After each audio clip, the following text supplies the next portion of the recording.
ونسلم علی رسولہ الکریم اما بعد۔ ہم یہاں وادی عرفات کے قریب معروف اور مشہور نہر زبیدہ کے اوپر کھڑے ہیں۔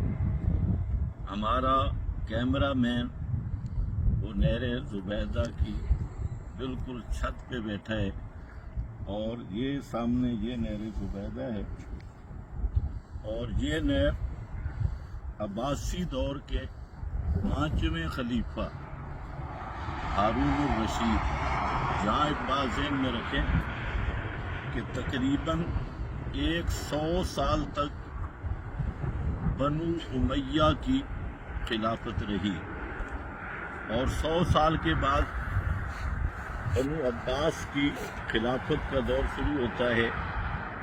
تو بنو عباس کے 5ویں خلیفہ ہارون الرشید، ان کی نیک سیرت، نیک دل ولیہ بیوی ملکہ زبیدہ، اس نے جب یہاں حج پہ تشریف لائیں اور دیکھا کہ عرفات وغیرہ میں حجاج کے لیے پانی کی قلت ہے، تو انہوں نے اس نہر کا اجرا کیا۔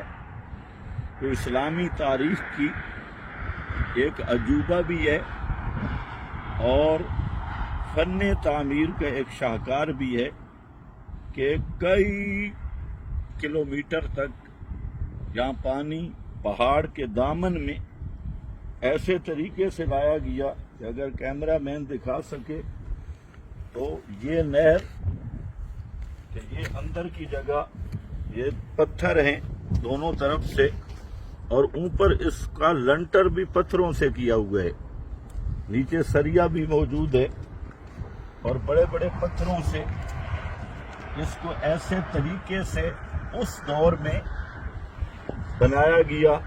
یہ خلیفہ ہارون الرشید کی وفات تقریباً 2 صدی کے اینڈ میں ہوتی ہے، اور یہ بھی آپ سمجھیں کہ 2 صدی کے بعد یہ نہر یہاں جاری کی گئی۔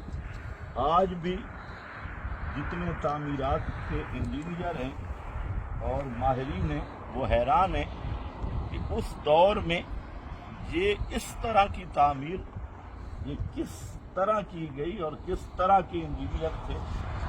یہ نہر ایک تو اس بات کی دلیل ہے کہ اسلامی سلطنتوں میں جس طرح دوسری چیزوں کا ایک عروج کا دور تھا، اسی طرح فن تعمیر میں بھی مسلمان ماہرین وہ سب سے آگے تھے۔ اب موجودہ دور میں مسلمانوں کی انہی اصولوں کو انگریز نے اپنایا اور مسلم قوم کو اپنے ہدف سے ہٹا دیا، تو یہ انگریز یہود و نصارہ وہ اس میدان میں آگے نکل گئے۔ اللہ تعالیٰ مسلمانوں کو اپنا کھویا ہوا ماضی یاد کرنے اور اسی کو دوبارہ برحال کرنے کی توفیق عطا فرمائے۔ یہ تو سارے ہمارے آباء و اجداد مسلمان لوگوں کے کمالات تھے، تو آج ہمیں یہود و نصارہ نے فحاشی، بے حیائی اور ان چیزوں میں گما دیا، اور ہمیں اپنی میراث بھی بھول گئی۔ اللہ ہمیں اپنی میراث یاد کرنے کی توفیق عطا فرمائے۔ کہ پیچھے بھی ان کو دکھا دیں کیسے آ رہی ہے۔